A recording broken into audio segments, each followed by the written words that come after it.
નમસ્તે દોસ્તો, આજે આપણે જોઈશું તુલા લગ્ન. લગ્નેશ, સ્થાનેશ અને કારક. પહેલા ભાવમાં 7 નંબરની રાશિ તુલા રાશિ, જેનો સ્વામી શુક્ર, લગ્નેશ. સ્થાનેશ પણ શુક્ર અને પહેલા ભાવમાં કારક સૂર્ય. શુક્ર લગ્નેશ તુલા લગ્ન, ચર રાશિનું લગ્ન. વૃષભ રાશિ એની જે બીજી રાશિ છે એ સ્થિર રાશિ છે શુક્રની. પ્રતિસ્પર્ધીઓને સ્થિરતાથી પહોંચી વળે. આ જાતકો લાગણીવાળા વધુ હોય છે. તુલાનો શુક્ર જાતક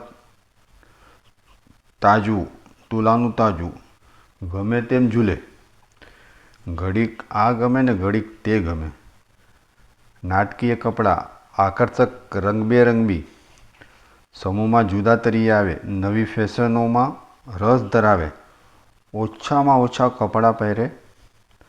ગમે તે રીતે બીજાનું ધ્યાન દોરવાની વૃત્તિ જાગૃત હોય છે.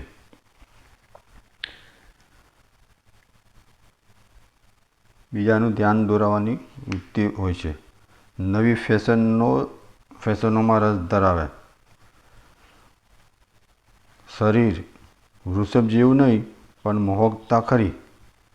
વર્તન બીજાને ન ગમે તો પણ તેનો ઉપચાર નહીં લે. નાના કામો કરવા પસંદ નથી. બાંધો મધ્યમ, ઊંચો સહેજ લાંબો. ચહેરામાં નિર્ભરતા અને સહેજ લંબગોળ રહેશે.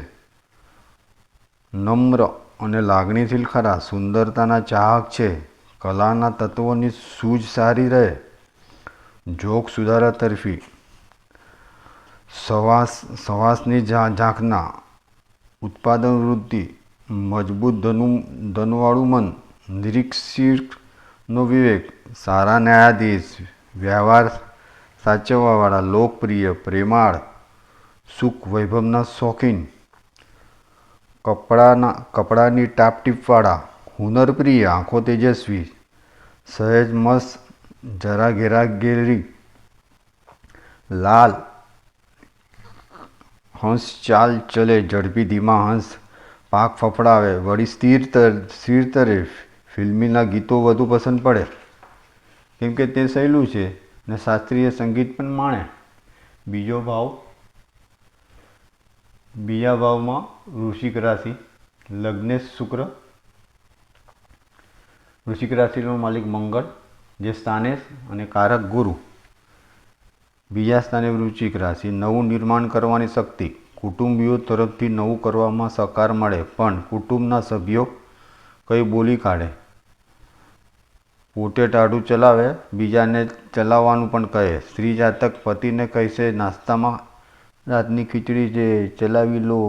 લે આવી જ ન. તૃતીય મંગળ, નિષ્કે બગડેલો દાંત, વાંકા ત્રાંસા. જમણી આંખનો નંબર વધુ આવે. મોતિયો વહેલો આવે. બગડેલ મંગળ, નાકમાંથી ગુંગળું બોલે.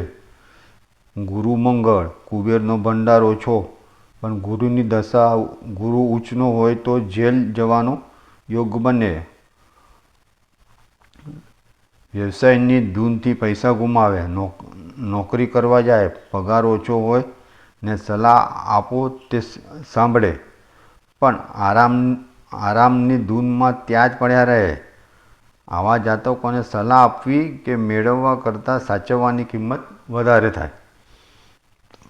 ત્રીજું સ્થાન શુક્ર લગ્નેશ. ત્રીજા સ્થાને ધન રાશિ. ધન રાશિનો માલિક ગુરુ, સ્થાનેશ અને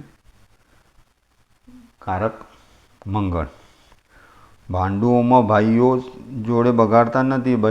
બહેનો સાથે પણ વધુ સારું બને છે. પરાક્રમ કરવામાં વધુ વિચારે. પાડોશીઓ સાત્વિક, સારા, તેને મોટા બનાવે, પણ એકબીજાના કામ કરી શકતા નથી. તુલા લગ્નના પાડોશીઓ તેને માટે બહુ ઊંચો સારો અભ્યાય ન ધરાવતા હોય. ગુરુ શત્રુ તરીકે વર્તે છે. મુસાફરી થાય, પણ નાની, દાદી, દાદા કે મોટી ઉંમરના વ્યક્તિઓ શક્યતા વધુ હોય કે આવી પડે. ચોથા સ્થાને શુક્ર લગ્નેશ સ્થાનેશ મકર રાશિ શનિ સ્થાનેશ ચંદ્રબુધ મંગળ કારક તરીકે. માતા મહેનત કરનારી હોય છે.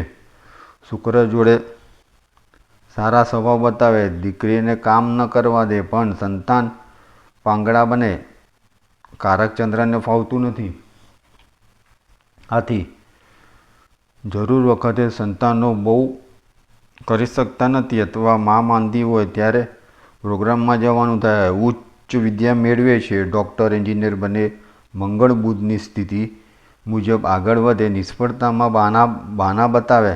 સુખ સ્થાન સ્ત્રી સાતક દાગીનાથી લાયેલ હોય. બજારમાં નીકળે અને તેમાં સુખ માને.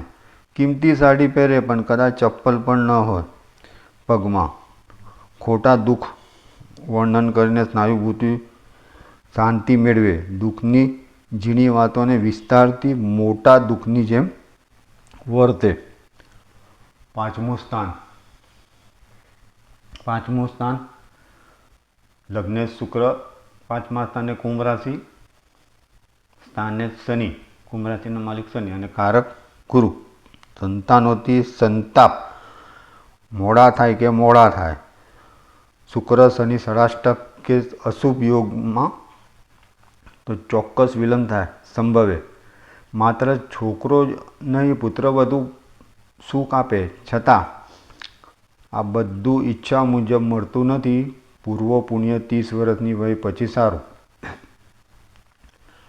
આરાધનામાં કુળદેવીની આરાધના કરે, ચામુંડા માતાજીની આરાધના કરે પણ ફળ મોડું મળે.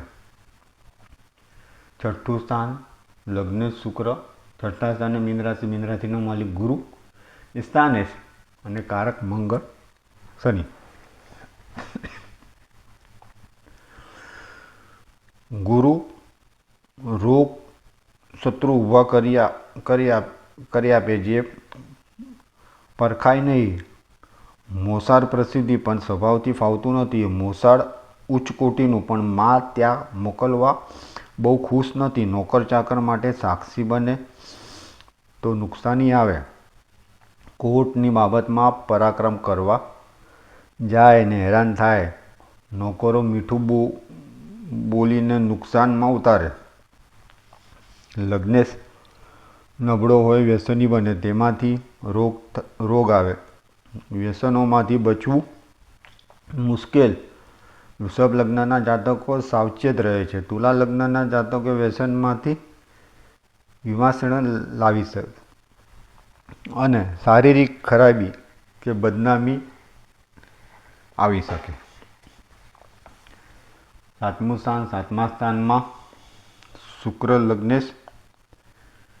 સાતમા સ્થાનમાં મેષ રાશિનો માલિક મંગળ જે સ્થાનેશ ને કારક શુક્ર બુધ. તુલા લગ્ન પુરુષો માટે વધુ સારું જણાય. ચંચળ ઉગ્ર ચપળ સ્વભાવના જીવનસાથી મળે. તકરારો થાય પણ પાછી પટાવટ પણ થાય.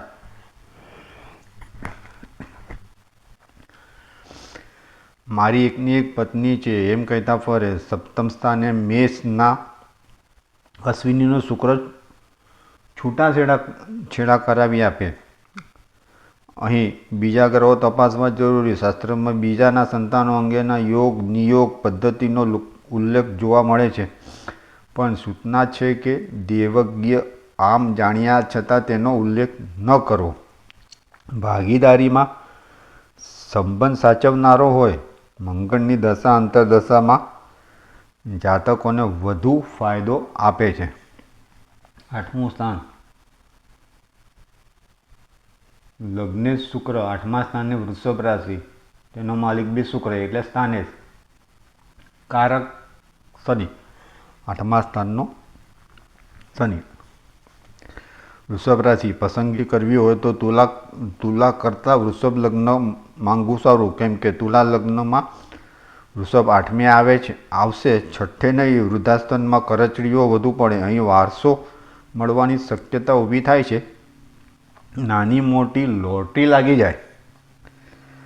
મધ્યમ આયુ તેથી વધુ સારું આયુષ્ય ભોગવે.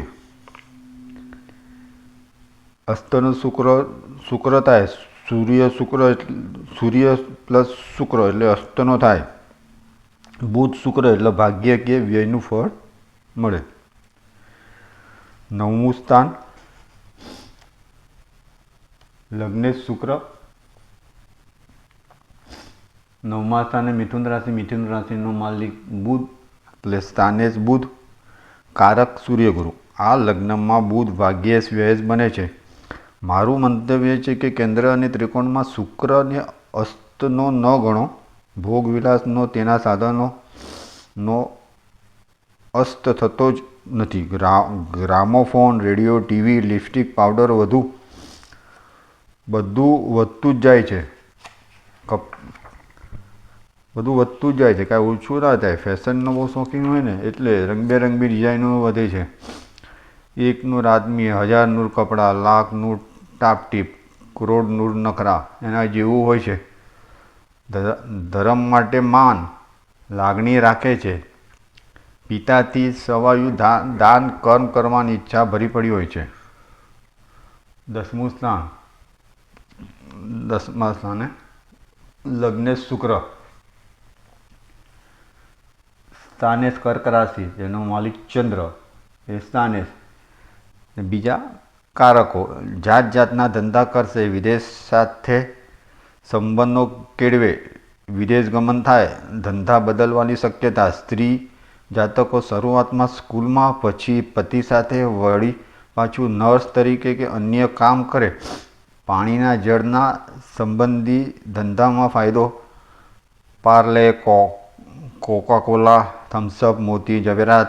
પણ પ્રવૃત્તિમાં સાતત્ય ન જળવાય.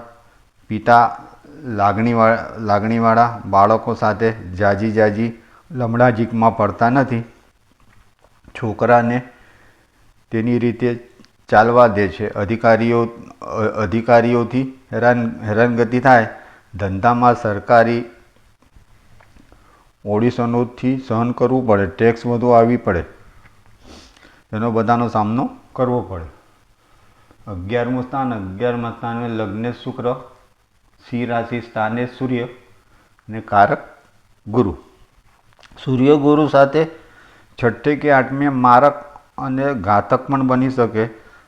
દશા ગોચરમાં તકલીફ આપે. પિતાની માંદગી કે મિત્રોથી હેરાનગતિ થાય. ઇન્કમટેક્સ ઓફિસરને વિદેશ ગમનની યાત્રાના સમારોહનું આમંત્રણ અને તે સાથે હેરાનગતિને પણ આમંત્રણ આપે. 12મું સ્થાન 12મા સ્થાને લગ્નેશ શુક્ર. 12મા સ્થાને કન્યા રાશિ. કન્યા રાશિનો માલિક બુધ, જે સ્થાનેશ અને કારક શનિ. મોટી વયે ત્યાગની ભાવના વધે છે. 12મે શુક્ર બુધ સાધારણ સ્થિતિ હોય છે પણ ઊંચે આવે. અહીં સાથે સૂર્ય ન જોઈએ, કોઈ ગ્રહની દ્રષ્ટિ પણ ન જોઈએ. તુલા લગ્નના જાતકોને વહેલું થાય છે. કોઈ પણ લગ્નેશ 3, 6, 8, 12મે જાય તો જન્મકુંડલીનું બળ ઘટે. લગ્નેશ કે લગ્ન ઉપર પાપ દ્રષ્ટિ હોય તો જાતકને બળ મળે. તે સિવાય નિર્બળ સમજો. બળ ઘટે તો ફળ માણી ન શકે. તુલામાં લગ્નેશ શુક્ર 12મે કન્યા રાશિમાં નીચ બને. તે જો ન દ્રષ્ટો હોય તો ચોક્કસ ભૌતિક સુખો પ્રાપ્ત થાય. વ્યય સાથે શુક્ર હંમેશા ભૌતિક સુખ આપે છે. ન દ્રષ્ટો શુક્ર ગમે તે કુંડલીમાં વ્યય સ્થાને દ્વંદ્વી સુખ આપે છે. મોક્ષ. આ જાતકો જીવનની સંધ્યાએ પસ્તાવો કરી શકે છે. આવી સુંદર સમાજ ધરાવતા હોય છે. દોસ્તો, આજે આપણે અહીં સુધી રાખીશું. તમને મારો વિડીયો ગમે તો લાઈક કરજો, ના ગમે તો ડિસલાઈક કરજો.